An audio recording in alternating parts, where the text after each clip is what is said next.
নবী এলেন এ ধরাতে, এতিম হয়ে জন্ম নিলেন মায়া মিনার কোলে।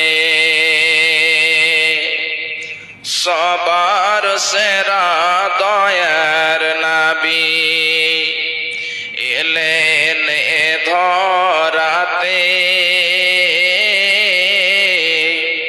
এতিম হয়ে জন্ম নিলেন মায়া মিনার কোলে।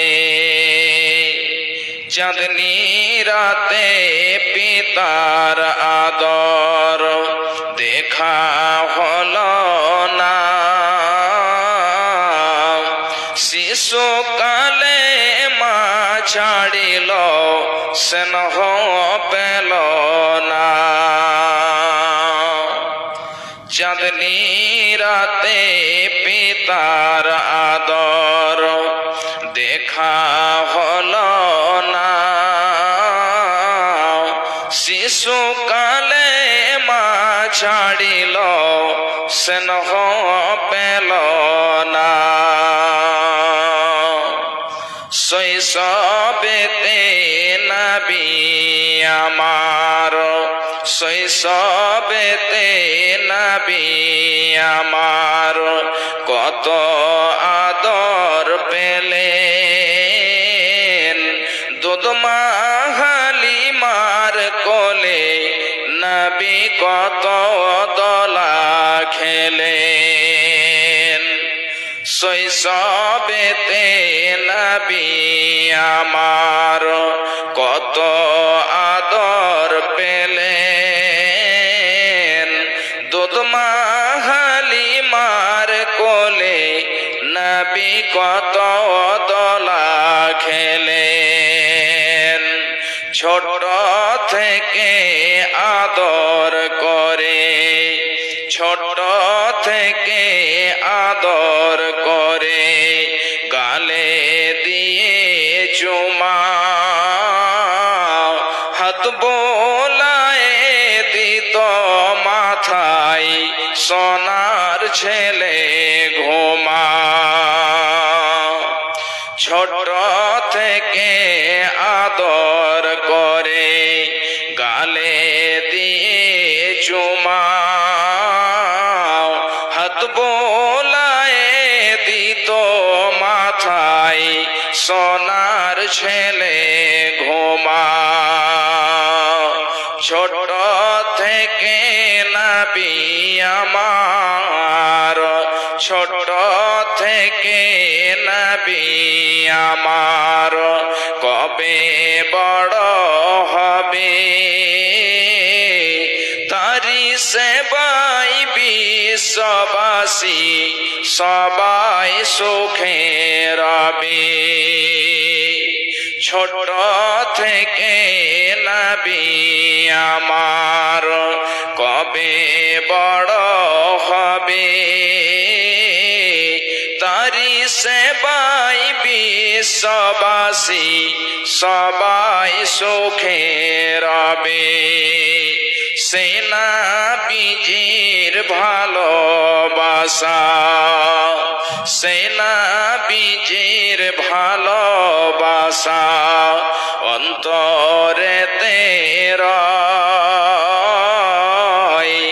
আশা করি রোজ হাসরে পাব গরে হাই, আশা করি রোজ হাসরে পাব গরে হাই। উপস্থিত শ্রদ্ধেয় সম্মানীয় সুযোগ্য আজকের সভার সভাপতি মহাশয়, স্টেজে উপস্থিত উলামায়ে ইজাম এবং আমার সামনে দূর দূরান্ত থেকে আগত ইসলাম দরদি, ইসলাম পিপাসু ভাই বন্ধু ও বাপজানেরা, ও পর্দার আড়ালে পর্দাশীলা পর্দা নসিনা মুমিনা মুসলিমা আমার মা ও বোনেরা, যাবতীয় প্রশংসা সেই মহান আল্লাহ রাব্বুল আলামিনের জন্য, যে মহান আল্লাহ রাব্বুল আলামিন আমাদেরকে পৃথিবীতে সমস্ত মাখলুকের মধ্যে সর্বসেরা অতি উত্তম করে সৃষ্টি করেছেন। যে মহান আল্লাহ রাব্বুল আলামিনের আদেশে সারা পৃথিবী প্রচালিত হয়, যে মহান আল্লাহ রাব্বুল আলামিন আমাদের সমস্ত নিয়ামত দান করেছেন, সেই মহান আল্লাহ রাব্বুল আলামিনের দরবারে একবার সকলেই শুকরিয়া জানাই, সকলেই অন্তর খুলে পড়ি আলহামদুলিল্লাহ। অতঃপর খাতামুন নবীন, নবিকুলের শিরোমণি, মা আমিনার লাল, মরুর দুলাল, আফজালুর রাসূল জনাবি মুহাম্মদুর রাসূলুল্লাহ সাল্লাল্লাহু আলাইহি ওয়াসাল্লামের প্রতি কোটি কোটি শান্তির ধারা বর্ষিত হোক। আল্লাহুম্মা সাল্লি আলাইহি ওয়া বারিক আলাইহি, আল্লাহুম্মা আমিন। ভাইজান বাপজান আমার, আপনাদের এখানে 2 রাত্রি ব্যাপী এই দ্বীনি সভার আয়োজন করেছেন। আজকে প্রথম রাত্রিতে আপনাদের সম্মুখে আমি কুরআনে মাজিদ থেকে একটি আয়াত পরিবেশন করেছি এবং তার সাথে সাথে 2টি হাদিসের টুকরো পরিবেশন করেছি। ইনশাআল্লাহ এই আয়াত এবং হাদিসকে কেন্দ্র করে আজকে বয়ান হবে। আল্লাহ রাব্বুল আলামিন যেন আমাদের সকলকে শোনার সাথে সাথে আমল করার তৌফিক দেন। সকলে বলুন আল্লাহুম্মা আমিন। ভাইজান বাপজান আমার, আল্লাহ রাব্বুল আলামিন আমাদের পৃথিবীতে সৃষ্টি করেছেন। আল্লাহ রাব্বুল আলামিন সৃষ্টি করে দিয়ে এমনিতে ছেড়ে দেননি। আমাদের জন্য আল্লাহ রাব্বুল আলামিন পৃথিবীতে অগণন নিয়ামত দিয়েছেন। এত নিয়ামত আল্লাহ রাব্বুল আলামিন দিয়েছেন, যে নিয়ামত সম্পর্কে আল্লাহ রাব্বুল আলামিন বলছেন, বান্দা ওয়া ইন তাউদ্দু নি'মাতাল্লাহি লা তুহসুহা, বান্দা যদি তোমরা আমার নিয়ামতগুলোকে গণনা করতে যাও, গুনে গুনে গুনে গুনে তোমরা আমার সেই নিয়ামতগুলোকে শেষ করতে পারবে না। তাহলে আল্লাহ রাব্বুল আলামিন আমাদের কত নিয়ামত দিয়েছেন। ভাইজান বাপজান আমার ভূমিকাকে লম্বা করব না, ইনশাআল্লাহ আমি আমার বিষয়ের দিকে চলে আসব। আল্লাহ রাব্বুল আলামিন এতগুলো আমাদেরকে নিয়ামত দিয়েছেন, তাহলে আল্লাহ রাব্বুল আলামিন যে আমাদেরকে নিয়ামত দিয়েছেন, আমাদেরকে সৃষ্টি করেছেন, এর পিছনে উদ্দেশ্য রয়েছে, এর মাকসাদ রয়েছে। এর মাকসাদ, এর উদ্দেশ্য কি হলো? আল্লাহ রাব্বুল আলামিন বলছেন, আমি মানব এবং জিনকে সৃষ্টি করেছি আমার ইবাদতের জন্য। তারা শুধু আমার ইবাদত করবে, তারা আল্লাহর ইবাদত করবে। আল্লাহর ইবাদত ছাড়া অন্য কাউরের ইবাদত করা যাবে না, হারাম, শিরক হবে। ভাইজান বাপজান আমার, তাহলে আল্লাহ রাব্বুল আলামিনের উদ্দেশ্য যেটা, আল্লাহ রাব্বুল আলামিন যেটা আমাদের আদেশ দিয়েছেন, সেইগুলোর প্রতি আমল করতে হবে। তাহলে আল্লাহ রাব্বুল আলামিন আমাদের সৃষ্টি করেছেন, আমাদের নিয়ামত দিয়েছেন, আমাদেরকে আরো বিভিন্ন যা বস্তুর প্রয়োজন সমস্ত কিছু দিয়েছেন। ভাইজান বাপজান আমার, আল্লাহ রাব্বুল আলামিন আমাদেরকে সৃষ্টি করেছেন। প্রতিটি জিনিসের, যে জিনিসের সৃষ্টি রয়েছে তার শেষ রয়েছে। এবং একজন শায়ের তিনি বলছেন, কদরে নিয়ামত বাদে জাওয়াল। আল্লাহ রাব্বুল আলামিন যে আমাদেরকে নিয়ামত দিয়েছেন, যখন সেই নিয়ামতগুলো চলে যাবে তারপরে আমরা তার মূল্য বুঝতে পারবো। যেমন আপনার আজকে চোখ রয়েছে, এই চক্ষু দ্বারা আমরা কত সুন্দরভাবে দেখতে পাচ্ছি। যখন সুগার ধরে নিল, বয়স হয়ে গেল, চোখের জ্যোতি যখন শেষ হয়ে গেল, তখন আমরা বুঝতে পারি হাই এই চোখটা কত মূল্যবান জিনিস। আজকে আমার চোখের জ্যোতি কমে গেছে, এই জন্য আমার দেখতে কত অসুবিধা হচ্ছে। ভাইজান, এই মতো আরো অনেক নিয়ামত রয়েছেন যে সম্পর্কে বলছেন বদরে নিয়ামত বাদে জাওয়াল। যখন নিয়ামতটা চলে যাবে, আল্লাহ রাব্বুল আলামিন আপনার কাছ থেকে ছিনিয়ে নেবেন, তখন আপনি বুঝতে পারবেন যে এর কত বড় যেন মূল্য ছিল, এটা কত দামি যেন নিয়ামত ছিল। ভাইজান বাপজান আমার, তাহলে আমরা কি পৃথিবীতে সর্বদাই থাকতে এসেছি? আল্লাহর ইবাদত করতে হবে। আল্লাহ রাব্বুল আলামিন যেটা আমাদের বয়স দিয়েছেন, সে বয়সটা যখন কেটে যাবে, শেষ হয়ে যাবে, আবার আমাদেরকে ফিরে চলে যেতে হবে। আল্লাহ রাব্বুল আলামিন বলছেন, খুব ভালো করে শুনুন, বিসমিল্লাহির রহমানির রহিম। ওয়ামা জাআলনা লিবাসারিম মিন ক্বাবলিকাল খুলদ। আল্লাহ রাব্বুল আলামিন নবীজিকে কেন্দ্র করে বলছেন, হে আমার নবী, হে আমার রাসূল, আপনার পূর্বে যতগুলো মানুষ এসেছে, আমি আল্লাহ রাব্বুল আলামিন তাদেরকে সর্বদাই জীবন দান করি নাই। নবীজির পূর্বে যতগুলো মানুষ এসেছে, তাদেরকে কাউকে সর্বদাই জীবন আল্লাহ রাব্বুল আলামিন দেননি। তারা পৃথিবীতে এসেছে, পৃথিবী ছেড়ে চলে যেতে হয়েছে।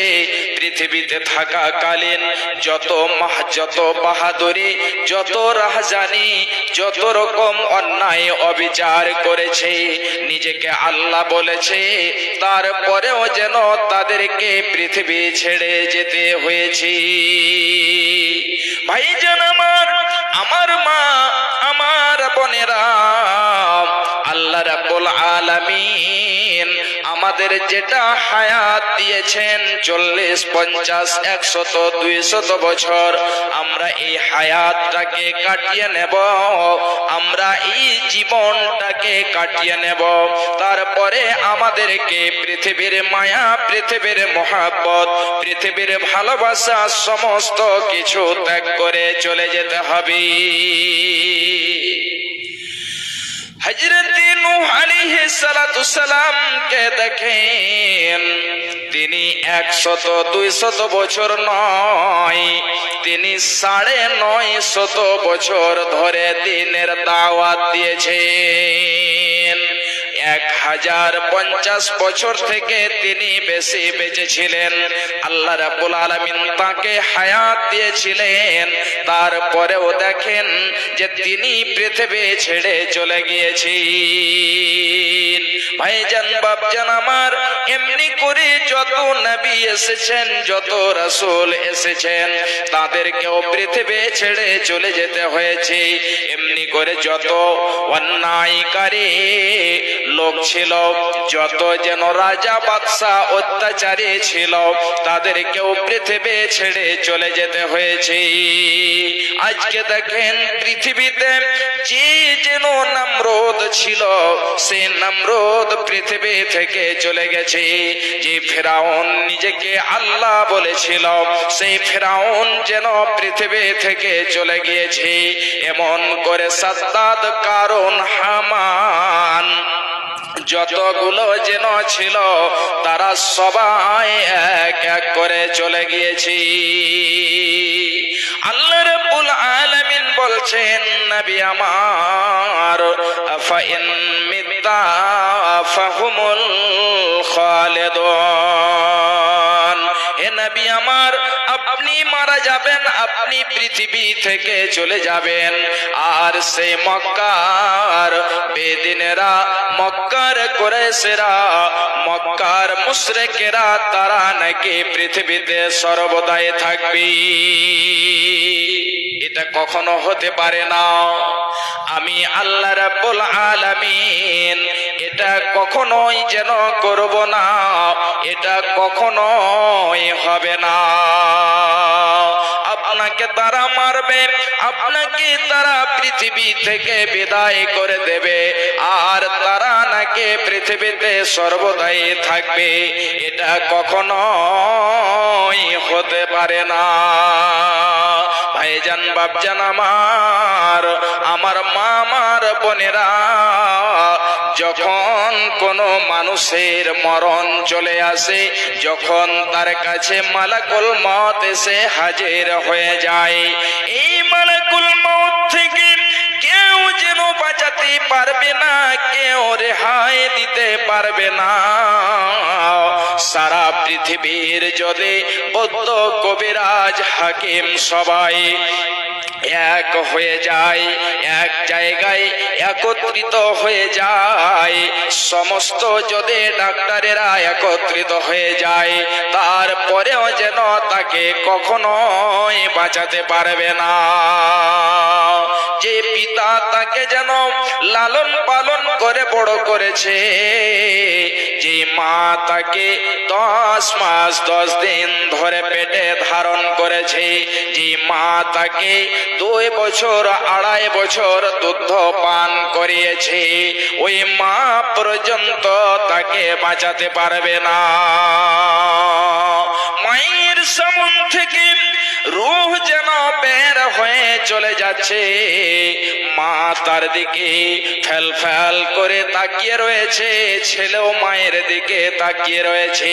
এমন সময় যখন তার আদেশ হয়ে যায়, যখন তার সময় হয়ে যায়, এমন সময় যেন তার সামন থেকে রূহটাকে বের করে নিয়ে চলে যাওয়া হয়। মা তাকে বাঁচাতে পারবে না, মা তাকে কোনো মতেই যেন তার হাত থেকে ছুটকারা দিতে পারবে না। মা গো কেন যে বাঁধাছ, মা গো কেন যে বাঁধাছ, এই ডরে মায়াতে ভুলিয়া রে, তুই মা জননী হীরার খনির চেয়েও অমূল্য ধন জানি, তুই মা জননী হীরার খনির চেয়েও অমূল্য ধন জানি। মা গো কেন যে বাঁধাছ, মা গো কেন যে বাঁধাছ, এই ডরে মায়াতে ভুলিয়া রে, তুই মা জননী হীরার খনির চেয়েও অমূল্য ধন জানি, তুই মা জননী হীরার খনির চেয়েও অমূল্য ধন জানি।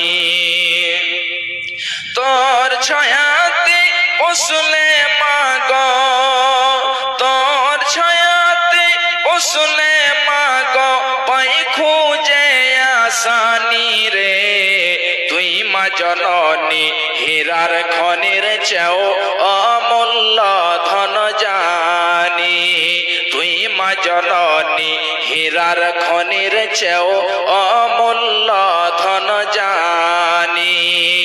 এ পারেও শান্তি মা গো, ও পারে ও মুক্তি, এ পারেও শান্তি মা গো, ও পারে ও মুক্তি, ও মা মুক্তি, সকল ব্যথা ভোলাই রে মা, তোর মুখে রই না পানি রে, তুই মা জননী হীরার খনির চেয়েও অমূল্য ধন জানি, তুই মা জননী হীরার খনির চেয়েও অমূল্য ধন জানি। সকল ব্যথা ভুলাই রে মা, সকল ব্যথা ভুলাই রে মা, তোর মুখে রই না পানি রে, তুই মা জননী হীরার খনির চেয়েও অমূল্য ধন জানি, তুই মা জননী হীরার খনির চেয়েও অমূল্য ধন জানি।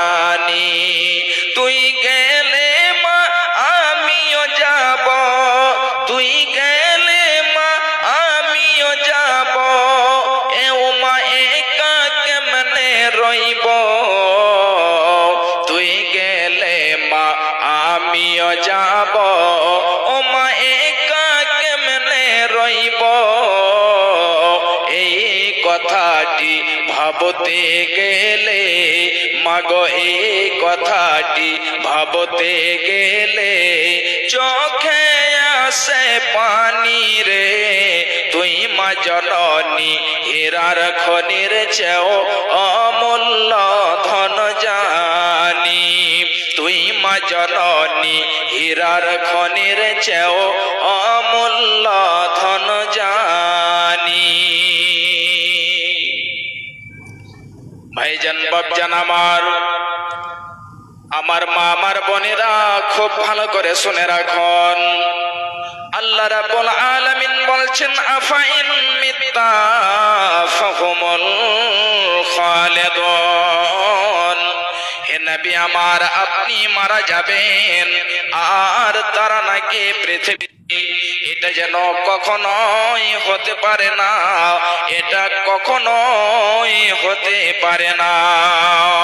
বিশ্ব নবী আমার যখন মানুষদের কাছে যে দিনের দাওয়াত দিতে লাগলেন, মানুষদেরকে বুঝাতে লাগলেন, মানুষদেরকে বলতে লাগলেন যে হে মক্কা নগরীরা, তোমরা এক আল্লাহর ইবাদত করো।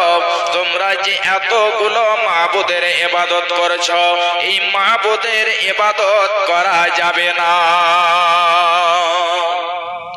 যখন এই কথা বলা, বিশ্ব নবী আমার তাদের কাছে শত্রু হয়ে গেলেন, তাদের কাছে দুশ্মন হয়ে গেলেন। যে নবীকে আমিন বলে ডাক দেওয়া হতো, যে নবীকে তারা সাদেক বলে ডাক দিত, এই যেন নবীকে তারা শত্রু করে দিল, তারা যেন শত্রুতা কায়েম করে দিল। ভাইজান বাপজান আমার, একদা বিশ্ব নবী আমার সাফা পাহাড়ে যে চড়ে নিলেন। সাফা পাহাড়ে যে উঠে যাওয়ার পরে বিশ্ব নবী আমার ডাকতে লাগলেন ইয়া সাবাহা, ইয়া সাবাহা। যখন নবীজি আমার এই কথা বলে ডাক দিলেন, তখন যেন মক্কা নগরীরা, যাদের কানে এই কথা যে পৌঁছেছে, যাদের কানে এই যেন শব্দগুলো যে পৌঁছেছে, তারা সবাই যেন ছুটে চলে এসেছে। এই জন্য এসেছে যে এটা হলো মুহাম্মাদের আওয়াজ, এটা হলো মুহাম্মাদের গলার কণ্ঠ। হায়রে মুহাম্মদ, মুহাম্মদ আজ পর্যন্ত এই মতো করে ডাকেনি, কিন্তু আজকে কি হয়েছে যে মুহাম্মদ আজকে ডেকে ফেলেছে। মুহাম্মদ কোন বিপদে পড়েছে, যে বিপদে পড়েছে সে আমাদেরকে ডাক দিয়েছি। মক্কায় এটা যেন প্রথা ছিল, মক্কাতে এটা রওয়াজ ছিল, যখন কেউ বিপদে পড়ে যাবে, যখন কেউ মুসিবতে পড়ে যাবে, এমন সময়তে একটা উঁচু জায়গায় চড়ে নেবে, আর সেই উঁচু জায়গায় চড়ে নেওয়ার পরে উলঙ্গ হয়ে ডাক দেবে। যখন তারা যেন এই মতো করে ডাক দেবে, তখন তারা সবাই বুঝে নেবে যে এই ব্যক্তিটি বিপদে পড়ে গিয়েছে, মুসিবতে পড়ে গিয়েছে, এই ব্যক্তিকে উদ্ধার করতে হবে। ঠিক ওই মতোই বিশ্বনবী আমার যেন মক্কায় যেন একটি পাহাড় রয়েছে, যে পাহাড়টির নাম হলো সাফা। ওই সাফা পাহাড়ে উঠে যাওয়ার পরে ইয়া সাবাহা বলে ডাক দিয়েছে, সবাই যেন ছুটে একত্রিত হয়েছে, মুহাম্মদ সাল্লাল্লাহু আলাইহি ওয়াসাল্লামের কাছে এসেছে। আসার পরে বলছে, হে মুহাম্মদ বলো দেখি তোমারে কি হয়েছে, তুমি কোন মুসিবতে পড়েছ, তুমি আমাদেরকে বলো, আমরা তোমার যেন সেই মুসিবতকে উদ্ধার করার জন্য, মুসিবত থেকে তোমাকে উদ্ধার করার জন্য আমরা একত্রিত হয়েছি। যখন এই কথা বলা, বিশ্ব নবী আবার বলছেন যে হে মক্কা নগরীরা, তোমাদেরকে আমি একটি কথা বলার জন্য একত্রিত করেছি। যে কথাটি হলো, আমি যদি তোমাদেরকে বলি যে এই পাহাড়ের পিছন দিকে একটি দল রয়েছে, যে দলটি, যে শত্রুর জামাতটি তোমাদের প্রতি সকাল কিংবা সন্ধ্যায় আক্রমণ করবে, তোমরা বিশ্বাস করবে কিনা? সবাই যেন এক বাক্যে বলে ফেলেছিল, সবাই এক বাক্যে বলেছিল অবশ্যই। কেন তোমাকে এই কথা বিশ্বাস করব না? এই জন্য আজ পর্যন্ত তোমার মুখ থেকে আমরা মিথ্যা কথা শুনতে পাইনি। ভাইজান, বাপজান আমার, মা আমার, বোনেরা আমার, খুব ভালো করে শুনুন। যখন এই কথা বলা, এবারে বিশ্ব নবী আমার তাদেরকে বলছেন, হে মক্কা নগরীরা, যখন তোমরা এই কথাটি বললে যে তোমরা বিশ্বাস করবে, তাহলে বলো দেখি, আমি যদি তোমাদেরকে বলি যে এক আল্লাহ রয়েছে, ওই আল্লাহর ইবাদত করতে হবে, আর অন্য কোনো মাবুদের ইবাদত করা যাবে না। যখন এই কথা বলা, এমন সমাধি মক্কা নগরীরা, মক্কার লোকেরা, তার মধ্যে একজন ব্যক্তি ছিল যার নাম হলো আবু লাহাব। ওই আবু লাহাব বলছে, তাব্বান লাকিয়া মুহাম্মদ, হে মুহাম্মদ, তোমার হাত দুখানা যেন ধ্বংস হয়ে যাক, হে মুহাম্মদ, তোমার হাত দুখানা বরবাদ হয়ে যাক। ভাইজান, বাপজান আমার, আমার মা, আমার বোনেরা, যখন এই কথা বলা, হযরতে যেন নবী সাল্লাল্লাহু আলাইহি ওয়াসাল্লামের আবু লাহাব যেন চাচা হলো, এই চাচা যদি এই কথা বলে যে মুহাম্মদ, তুমি আমাদেরকে এই জন্য ডেকেছ, তোমার হাত দুখানা ধ্বংস হয়ে যাক, বরবাদ হয়ে যাক, তাহলে আপন লোকে যদি এই কথা বলে, তাহলে অন্তরে কত যেন আঘাত লাগে। এই কথা যখন বলা, বিশ্বনবী আমার হতাশ হয়ে বসে আছেন। আল্লাহ রাব্বুল আলামিন জিবরিলকে বলছেন, হে জিবরিল আমার, যাও এই আয়াত যেন আল্লাহ রাব্বুল আলামিন নাযিল করে দিলেন, পড়িয়ে দিলেন, তাব্বাত ইয়াদা আবি লাহাবিন ওয়া তাব। বরং নবীজির নয়, আবু লাহাবের দুই হাত যেন বরবাদ হয়ে যাক, আবু লাহাবের হাত যেন ধ্বংস হয়ে যাক। শুধু আবু লাহাব নয়, আবু লাহাবের মাল, ধন সম্পদ, সমস্ত কিছু যেন বরবাদ হয়ে যায়। ভাইজান, বাপজান আমার, এই আবু লাহাবের সাথে কি হয়েছিল একটু আপনাদেরকে আমি শুধু জানিয়ে দিচ্ছি। যখন আপনারা ইতিহাস পড়বেন, তারিখ পড়বেন, তখন যেন বুঝতে পারবেন, তখন আপনি দেখতে পেয়ে নেবেন।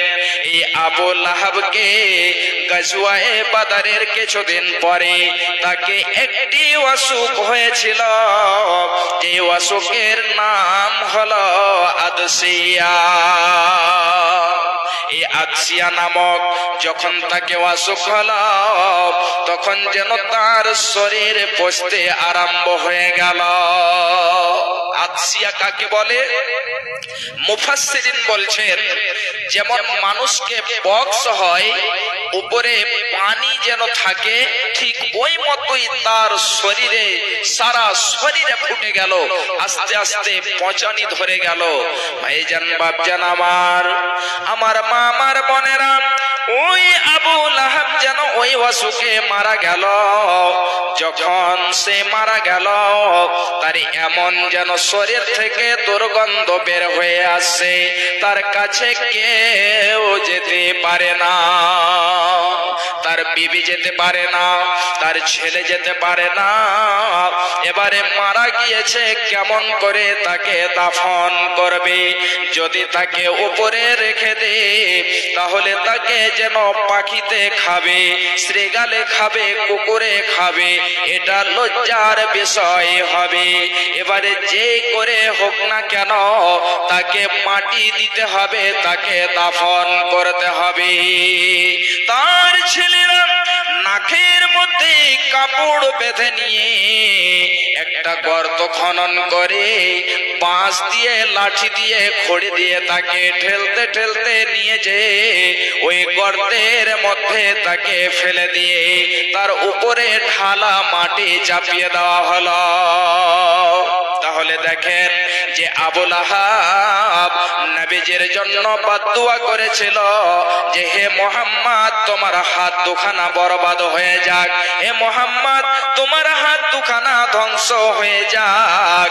এবারে দেখেন আল্লাহর কি নীলা, আল্লাহর কি খেলা যে আল্লাহ রাব্বুল আলামিন তাকেই যেন ধ্বংস করে দিলেন।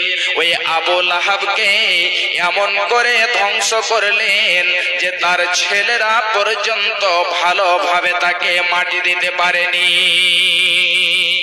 একি তোমার লীলার দয়াল, একি তোমার খেলা, একি তোমার লীলার দয়াল, একি তোমার খেলা। কেন দেখাও ভবের হাটে নানা রঙের খেলা,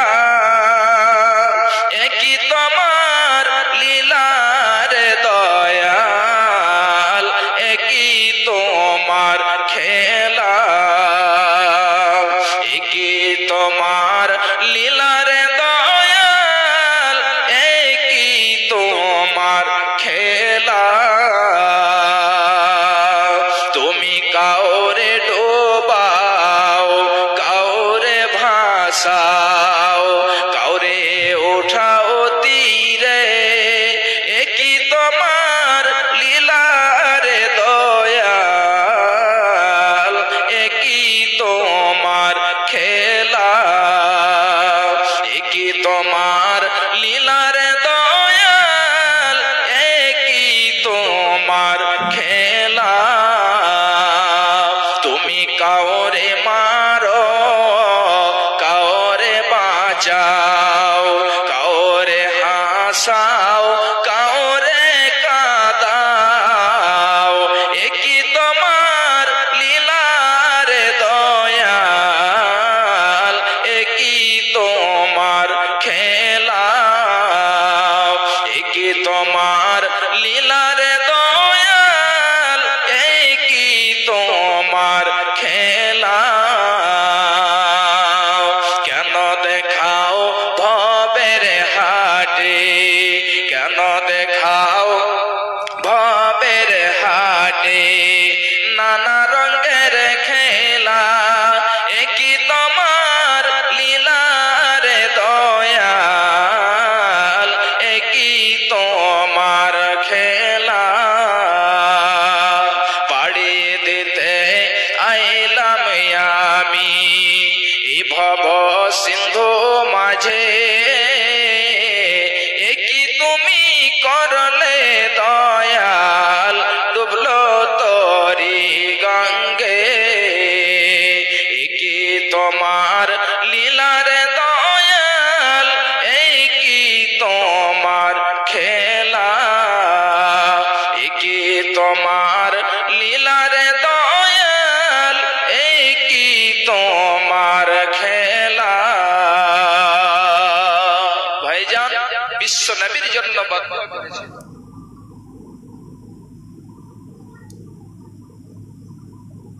তো ভাইজান বিশ্ব নবীর জন্য বদদুয়া করেছে। দেখেন সেই বদদুয়ার কারণে আবু লাহাব যেন নিজেই ধ্বংস হয়ে গিয়েছে। এই জন্য ভাইজান বাপজান আমার, যদি কেউ নিজের জন্য গর্ত করে, অন্যজনের জন্য যদি কেউ গর্ত করে, তাহলে অন্যজনের জন্য নয়, সে নিজের জন্যই গর্ত করছে। ভাইজান বাপজান আমার, এই মরণ সম্পর্কে একটা হাদিস আপনাদেরকে আমি তুলে দিচ্ছি, খুব ভালো করে শুনুন। মানুষের যখন মরণ চলে আসে তখন যেন তার কত কষ্ট হয়, এই কতটা যেন কষ্ট, একটা হাদিস খুব ভালো করে শুনুন। রাবি হচ্ছেন হযরতে আয়েশা সিদ্দিকা রাদিয়াল্লাহু তাআলা আনহা। যখন বিশ্বনবী জনাব মুহাম্মদুর রাসূলুল্লাহ মারাগুল মাউতে রয়েছেন, যখন বিশ্বনবী আমার মরণ শয্যায় রয়েছেন, হযরত আয়েশা বলছেন যে সেই দিন নবীজি আমার কাছে আছেন। নবীজির সারা শরীর যেন এত গরম রয়েছে, এত যেন বেশি জ্বর রয়েছে, নবীজির যেন মুখমণ্ডল বারবার শুকিয়ে যাচ্ছে। এই জন্য নবীজির পাশে একটা পানির বর্তন রয়েছে, আর ওই বর্তন নবীজি আমার যেন হাত ডুবাচ্ছেন, পানির ভেতরে হাতটাকে দিচ্ছেন, আর ভেজা হাতটাকে নবীজি আমার চেহারাতে মুছে দিচ্ছেন। এই জন্য করেছেন বিশ্বনবীর মুখমণ্ডল, বিশ্বনবীর চেহারাটা মনে হচ্ছে শুকিয়ে যাচ্ছে। হায়রে নবী আমার, বারবার নবীজি আমার এই মতো করতে আছেন। এমন সময়তে বিশ্বনবী আমার বলছেন, লা ইলাহা ইল্লাল্লাহ ইন্না লিল মাউতি লাসাকরাত। বিশ্বনবী আমার এই কালেমাটি বললেন, লা ইলাহা ইল্লাল্লাহ, তারপরে বলছেন ইন্না লিল মাউতি লাসাকরাত। বিশ্বনবী আমার বলছেন, আহ কি মরণের কষ্ট, আহ কি মরণের বেদনা, আহ কি মরণের যন্ত্রণা।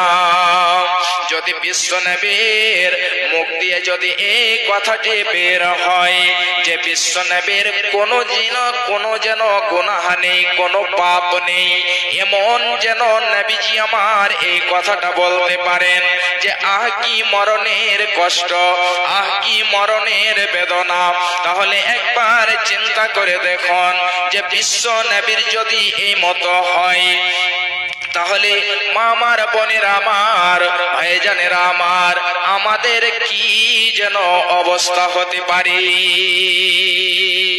বিশ্বনবী আমার এই কথাটি বলার পরে উপর দিকে চেহারা করলেন। উপর দিকে চেহারা করার পরে বিশ্বনবী আমার বলছেন, ফির রফিকিল আলা, ফির রফিকিল আলা। এই কথাটি বিশ্বনবী আমার তিনবার বললেন, মুখ দিয়ে তিনবার উচ্চারণ হলো। তারপরে বিশ্বনবীর যেন রূহটা শরীর থেকে বের হয়ে চলে গেল। সকলে পড়ে ইন্না লিল্লাহি ওয়া ইন্না ইলাইহি রাজিউন। ভাইজান বাপজান আমার, তাহলে বিশ্বনবীর সাথে যদি এই মতো হয়ে থাকে, তাহলে আমাদের কি হতে পারে, আমাদের কি অবস্থা হতে পারে। একবার আপনি গভীর রজনীতে একাই বসে বসে চিন্তা করবেন যে মাওলানা যে একটি হাদিস শুনিয়েছিলেন, নবীজির যদি এত কষ্ট হয়, তাহলে আমরা কি আমল করছি, আর আমাদের কতটা যেন কষ্ট হতে পারে, কিংবা আমাদের সাথে কতটা ভালো ব্যবহার হতে পারে। এই কথাটা যেন নির্জনে বসে বসে চিন্তা ভাবনা করবে। শুধু তাই নয়, হযরত আয়েশা বলছেন, মাতান নবী সাল্লাল্লাহু আলাইহি ওয়াসাল্লাম, বিশ্বনবী আমার মারা গেলেন এবং বিশ্বনবী যখন মারা যাচ্ছেন ওয়া ইন্নাহু লাবাইনা হাকিনাতি ওয়া জাকিনাতি এবং বিশ্বনবীজির চেহারাখানা বিশ্বনবীজির মাথাখানা আমার ঘাড় এবং বুকের মধ্যখানে রয়েছে। বিশ্বনবীর মাথাটিকে আমি এমন করে ধরে রয়েছি। যখন বিশ্বনবীর রূহটা বের হয়ে যায়, বিশ্বনবীর যখন মৃত্যু হয়, বিশ্বনবীর যা কষ্ট আমি দেখেছি, এই কষ্ট দেখে আর যেন আমি এর পরে কাউরের কষ্টকে খারাপ মনে করতাম না। এই জন্য করতাম না। বিশ্বনবীর সাথে যদি এই মতো অবস্থা হয়ে থাকে, বিশ্বনবীর যদি এত কষ্ট হয়ে থাকে, তাহলে অন্যান্য লোকের এই মতো যেন আরো বেশি হতে পারে।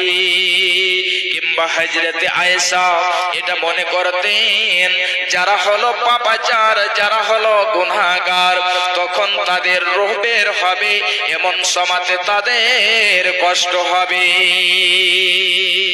যারা পাপাচার তাদের কষ্ট হবে, যারা মুমিন তাদের কষ্ট হবে না।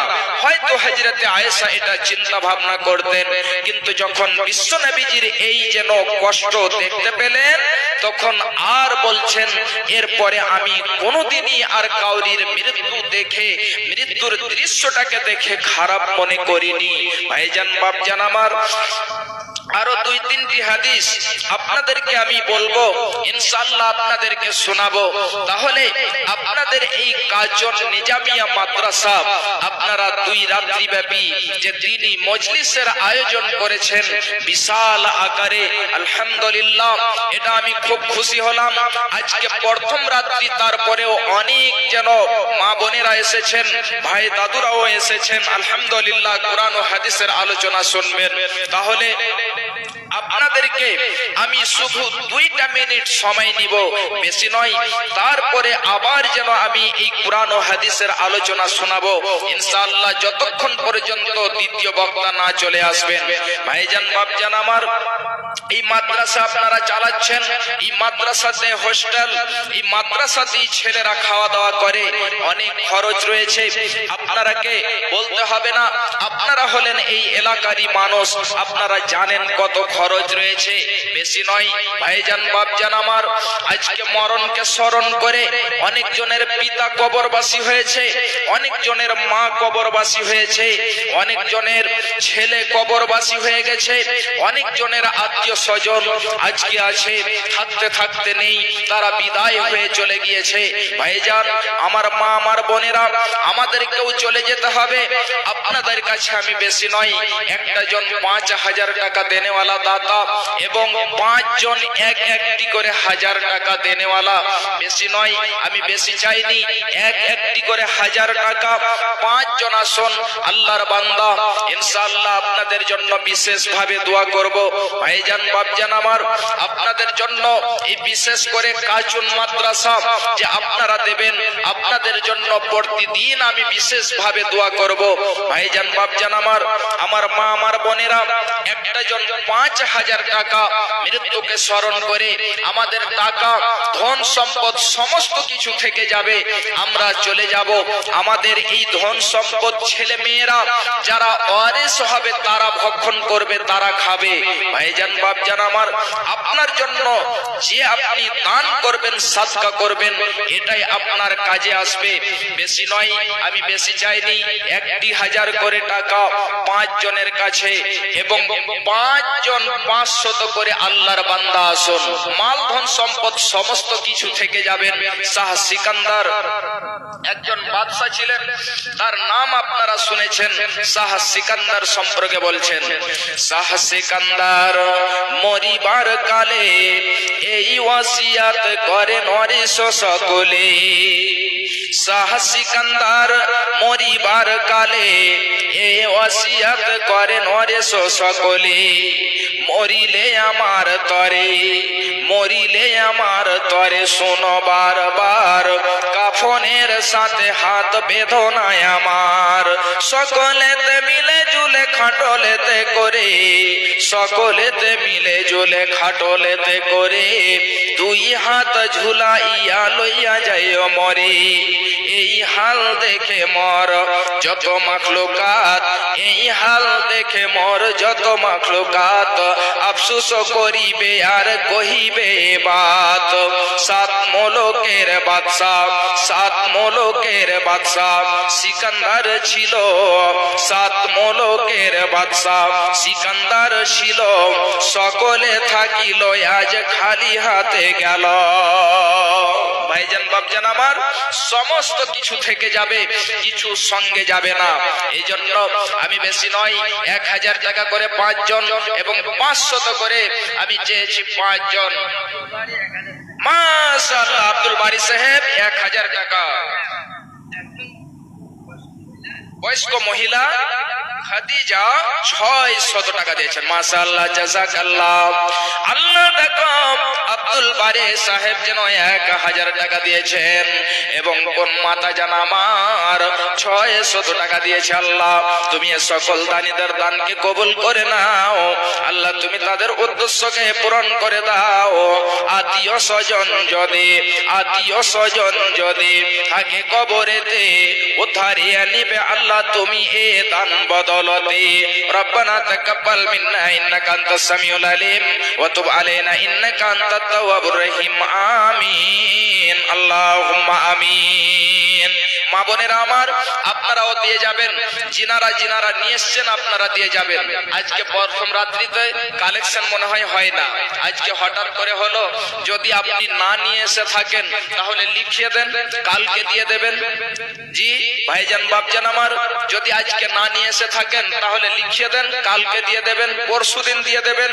এবং মা বোনেরা আমার, আমাদের ওই এলাকাতে গয়না কিন্তু খুব আসে, নাকের, কানের, হাতের, পায়ের এই গয়নাগুলো কিন্তু খুব দেয় মাদ্রাসায়, মসজিদে। এখানে কোনো একজন মা, কোনো একজন বোন একটা কোনো গয়না, হাতের আঙ্গুঠি, হাতের পলা,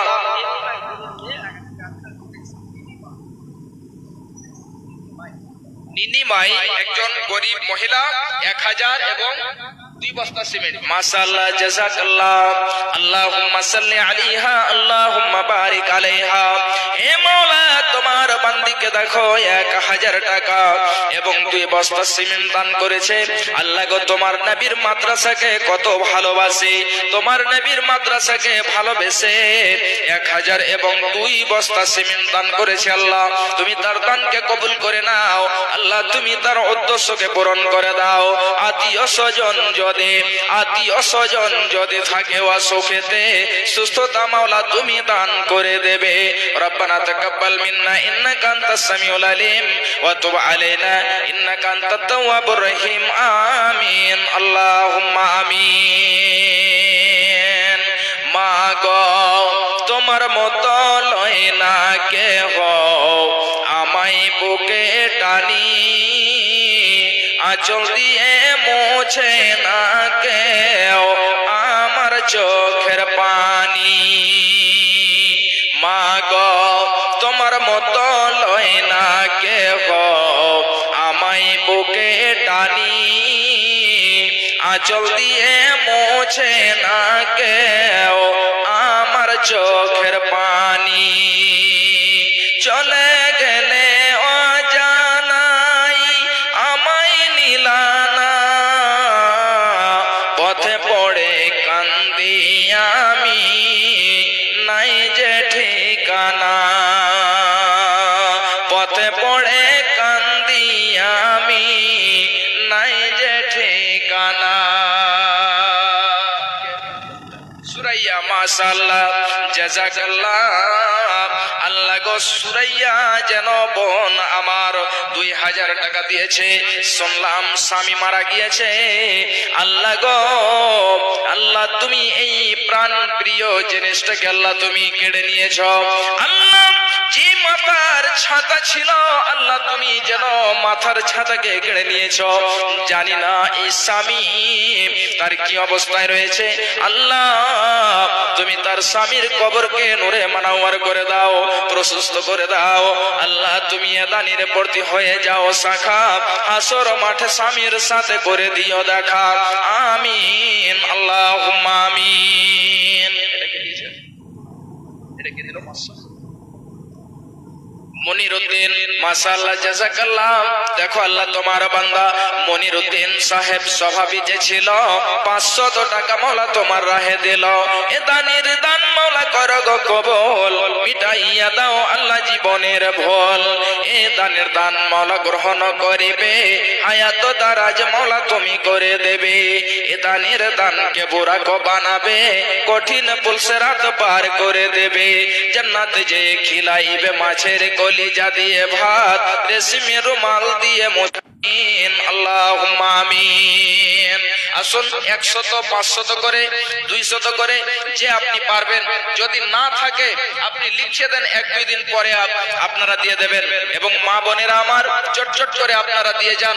1000 প্রায় 2 জন পেয়েছি, আর 3 জন কোন আল্লাহর বান্দা আছেন, চট করে আসেন।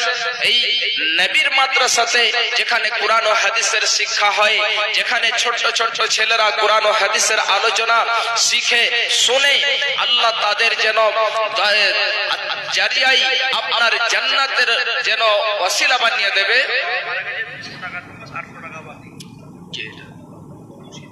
তসিরউদ্দিন, মাশাআল্লাহ জাযাকাল্লাহ।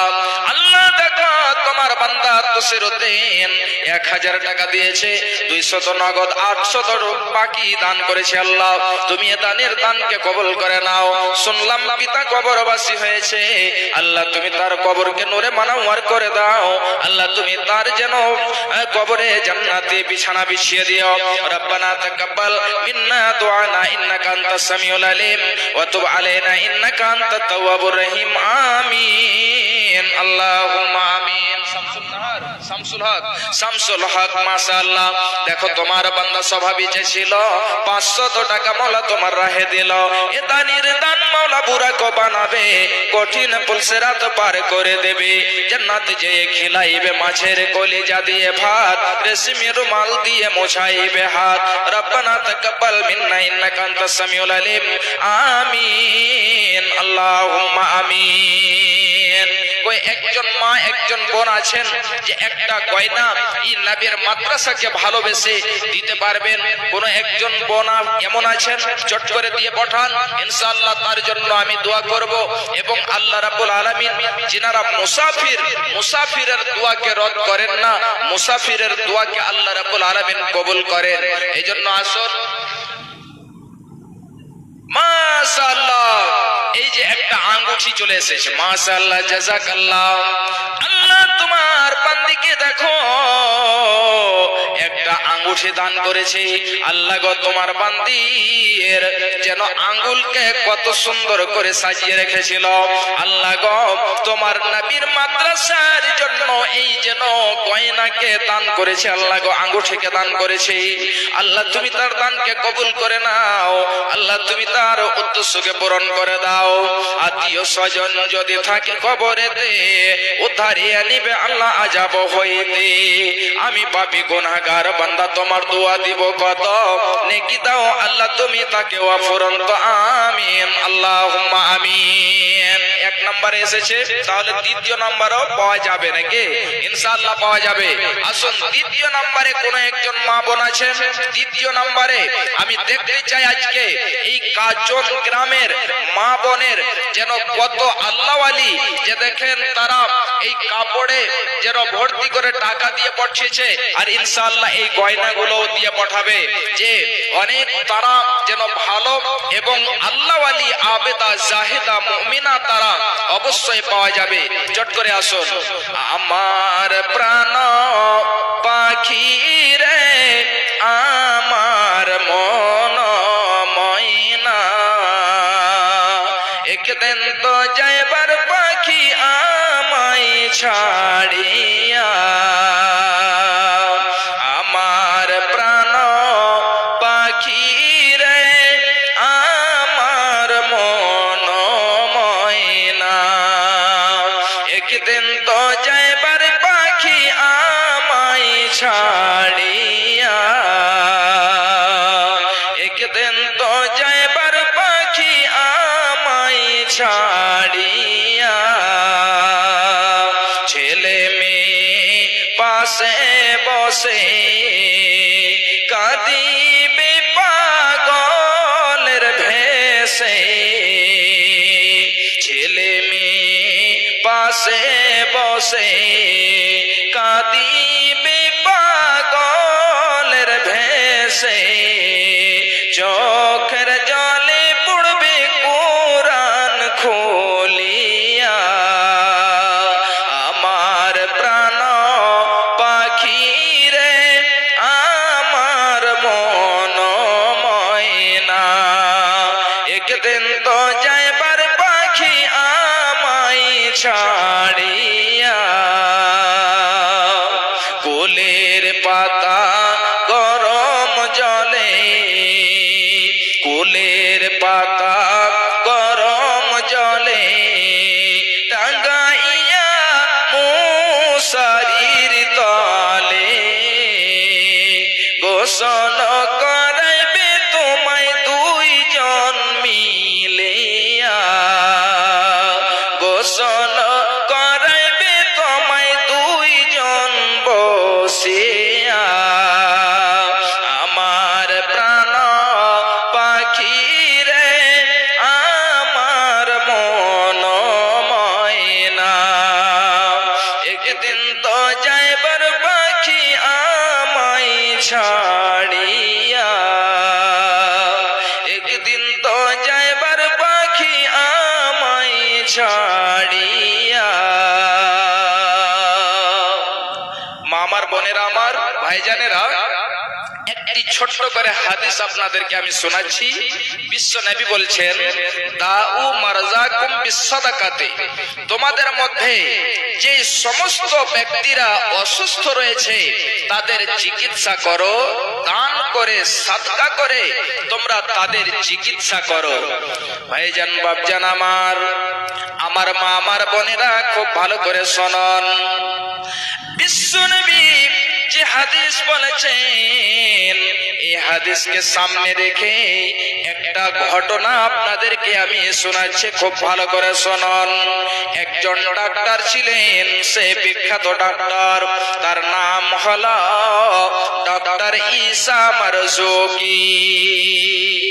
এই ডক্টর ঈসা মারজুকি দামিস্কের যেন সে হসপিটালে, সে যেন একটা চাকরিজীবী ডাক্তার, এই ডাক্তার যেন হঠাৎ করে সে অসুস্থ হয়ে গেল, অসুখ হয়ে গেল। অসুখ হয়ে যাওয়ার পরে ডাক্তারেরা বলছে, হে ডক্টর ঈসা মারজুকি, বলো দেখি তোমাকে কি হয়েছে, তোমার আস্তে আস্তে শরীর যেন খারাপ হয়ে যাচ্ছে। ডক্টর ঈসা মারজুকি কে বলছে, হে ডক্টর ঈসা মারজুকি, তুমি তোমার শরীর থেকে ব্লাড এবং যে ইউরিন রয়েছে আর যে বিভিন্ন টেস্ট রয়েছে, তুমি এই সমস্ত টেস্ট গুলো করাও, তুমি এই সমস্ত চেকআপ গুলো করাও। সমস্ত চেকআপ করা হলো। এবারে ডক্টরের দলের একটা বেঞ্চে বসলো, বেঞ্চে বসে যেন তারা রিপোর্ট দেখে বলছে, হে ডক্টর ঈসা মারজুকি, তোমাকে যেন এমন একটা অসুখ হয়েছে যার নাম হলো ক্যান্সার। তোমাকে ক্যান্সার হয়ে গেছে, তুমি আর কয়দিনের মেহমান, কয়দিনের আর তুমি মেহমান, তুমি তারপরে বিদায় হয়ে যাবে। চিকিৎসা করতে লাগলো, চিকিৎসা করতে করতে তার যে ধন সম্পদ কামানো ছিল আস্তে আস্তে সব শেষ হয়ে গেল। এবারে ডক্টর ঈসা মারজুকি বসে বসে যেন চিন্তা ভাবনা করেছে, আমার সব কিছু শেষ করে দিলাম, আর আমার কাছে অল্প কিছু টাকা রয়েছে, ধন সম্পদ রয়েছে, এবারে আমি কি করি? সে যেন ফজরের নামাজ পড়েছে, ফজরের নামাজ পড়ে যেন সে বসে আছে। বসে থাকতে থাকতে হঠাৎ করে বিশ্বনবীর হাদিস মনে পড়ে গিয়েছে। বিশ্বনবী বলেছেন, দাউ মারজাকুম বিসসাদাকাতি, তোমরা যেন তোমাদের মধ্যে অসুখ অসুখী ব্যক্তিদের চিকিৎসা দান করে সাদকা করে তোমরা করাও। চিকিৎসা দান করে সাদকা করেও হবে। এবারে তার একজন বন্ধুকে ডাকলো, বন্ধুকে ডেকে বলছে, বন্ধু ওই গ্রামে কয়েকটা মেয়ে আছে যাদের কেউ দেখাশোনার মানুষ নেই, এই টাকা কিছু আছে, এই টাকা তাদেরকে যে দিয়ে দাও এবং বলে দাও যে একজন অসুখী ব্যক্তি তোমাদের দিয়েছে, তোমরা তার জন্য দোয়া করবে। এবারে দিয়ে দেওয়া হলো।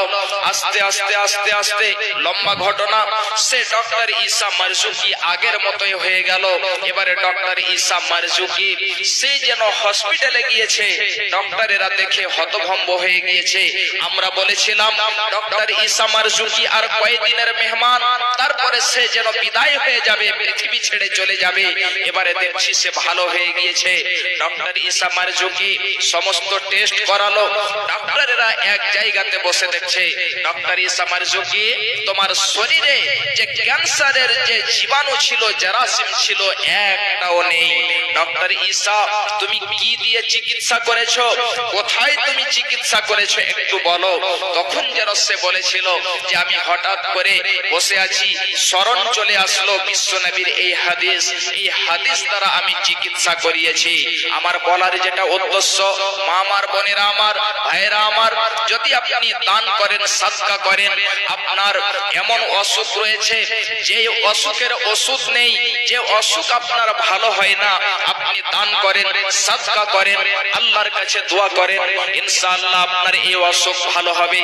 আল্লাহ রাব্বুল আলামিন যেন আমাদের মধ্যে সমস্ত মুমিন মুসলিমা যত অসুখ অসুস্থ রয়েছে, আল্লাহ তুমি তাদের শিফায়ে কামেলা আজেলা দিও।